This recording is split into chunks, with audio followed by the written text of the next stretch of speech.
बिस्मिल्लाहिर्रहमानिर्रहीम। खबर शामिल करते हैं। पुलिस थाना डिंगा की मंशियात फरोशों के खिलाफ बड़ी कार्रवाई। 2 मंशियात फरोश गिरफ्तार, 100 बोतल शराब, 1 किलोग्राम से ज्यादा चर्स बरामद। मुकदमा दर्ज।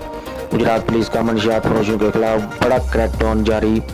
इस सिलसिला में SHO थाना डिंगा इंस्पेक्टर लियाकत सैन ने अपनी टीम के हमरा कार्रवाई करते हुए शराब सप्लायर दानिशवल अब्दुर्रहमान सकना गुमटी को गिरफ्तार करके इसके कब्जे से 100 बोतल शराब बरामद कर ली। दूसरी कार्रवाई में SHO डिंगा और इनकी टीम ने मंशियात फरोश हुसनैन अली वल्द असगर सकना गुमटी को गिरफ्तार करके इसके कब्जे से भी 1200 ग्राम चर्स बरामद कर ली। मुलजमान के खिलाफ अलग अलग मुकदमा दर्ज करके तफ्तीश का आगाज कर दिया गया है। Bureau report, Gujarat.